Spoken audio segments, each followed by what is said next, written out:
This is a skull I wanted to show you, and I've actually took a little bit of my son's Play-Doh, hopefully he'll forgive me, to illustrate. This horse has a overpowering upper molars. You can see how long they are compared to the back, and these bottom molars have been pretty much destroyed. This one broke away, and these are worn down excessively. Now, I put the Play-Doh here to illustrate the gum tissue. In a horse, this would actually have gum tissue there, and this overlong rostral hook would be cutting in to the gum each time this horse tried to make a chewing motion. This horse also came from a rescue and was in pretty bad shape when it got there. So you can see what this tooth wants to do. I'll just hold it there for a second to let you have a nice good look at that. And this, again, went undetected. This horse is in its early 20s, about late teens, early 20s, and this should never have gotten that bad, but unfortunately it obviously never had access to, I don't know if this horse ever had dentistry in its life, it doesn't look like it. So this is a mare, and you can see what that tooth would do to the gum tissue in a normal horse. So I just wanted to illustrate how bad that can actually be as far as from a pain standpoint.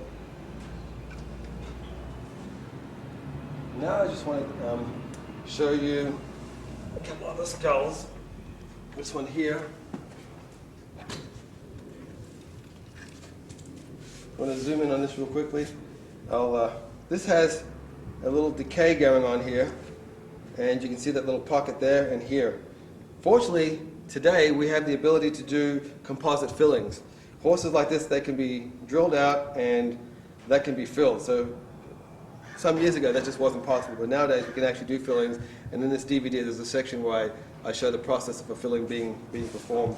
And you can see this skull here is very uneven, very overgrown here. Has a wave complex. Where the tooth is overgrown, the opposing tooth is always excessively worn out. You can see that one there is very low because this one was excessively long. So if you can keep them balanced from a very young age, we don't need to get to these bad scenarios. The idea is to get them started at the age of 2, have them done every 6 months preferably. Some people who don't do much competitive riding, once a horse gets over 5 years old, you may get away with it a little bit longer than every 6 months, possibly 8 months to a year, depending on each individual horse wears a little different. It's suggested every 6 months just so you don't ever have any major problems, especially when they're young. Up till 5 is critical that they're done every 6 months, but once they're 5 and up, a lot of times they can go a little bit longer, but never more than a year. Absolutely, that should never go past that. That's part of the problem, I think, with horse dentistry. It's out of sight and it's out of mind. There could be a huge problem going on, and the owner of the horse, it's not brought to their attention until the horse is losing weight, is fighting the bit, is doing something to alarm the owner. What I'd like to see is that people just go ahead and get their horse's teeth done, just like they get their horse's feet trimmed or shod every 6 to 8 weeks, and they get the vaccines done on a yearly basis. Worming on every 2 to 3 months, they have their horses wormed. The teeth should be on a similar schedule. Every 6 months, at the maximum once a year, but preferably every 6 months. And that just isn't the case. It's not the case right now. But the purpose of this DVD is to educate horse owners so they can think about that and adding that to their normal routine maintenance. I want to talk a little bit about the ability to masticate food, and we'll do that in just a minute.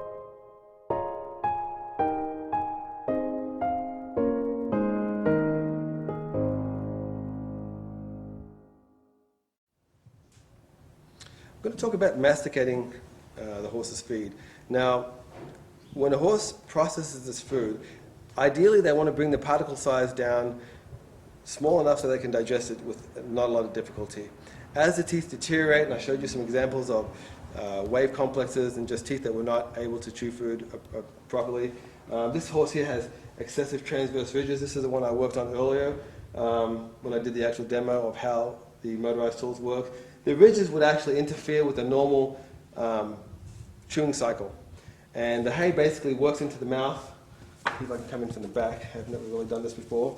And it's going to chew the food like this. If you want to just zoom into real close to that.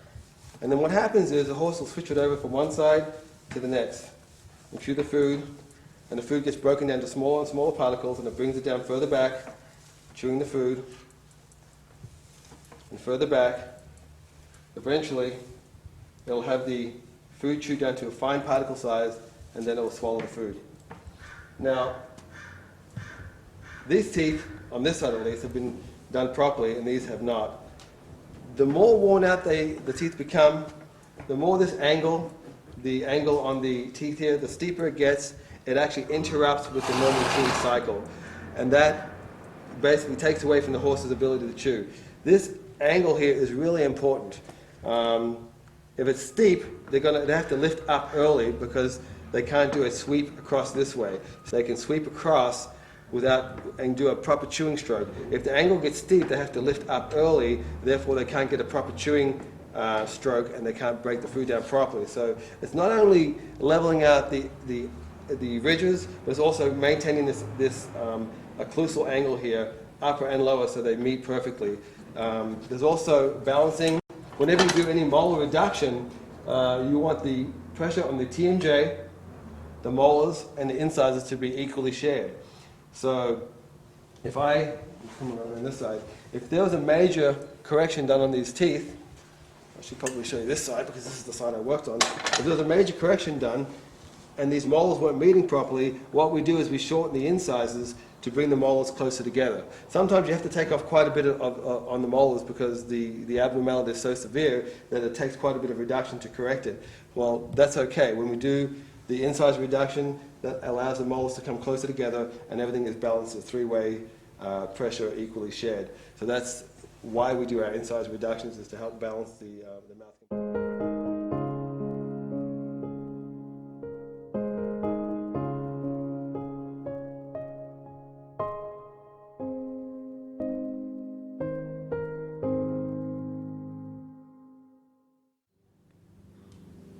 Hello again. I wanted to explain to you the root cause of these wave complexes. Now, for these teeth to become this unbalanced, from once being like this over here, let me explain to you the actual reason for that. I mentioned to you that the horse has teeth that are deeply embedded inside the jawbone, and that these teeth are moving down very slowly. As they're wearing away, they're moving down. And these teeth are also moving up. What happens is when you get a wave complex like I showed you on that older horse, the teeth aren't all the same strength. If you have a wave complex on the lower molars, as you see here, all that means is these teeth are stronger than the opposing teeth.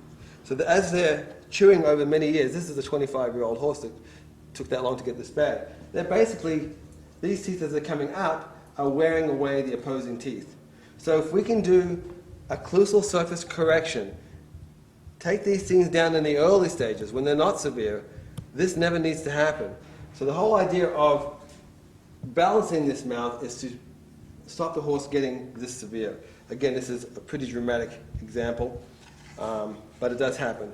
I see horses this bad probably half a dozen times a year, this severe, but there's a lot of scenarios that are between this and mild. Obviously, it varies. But that's basically what's happening. You've got all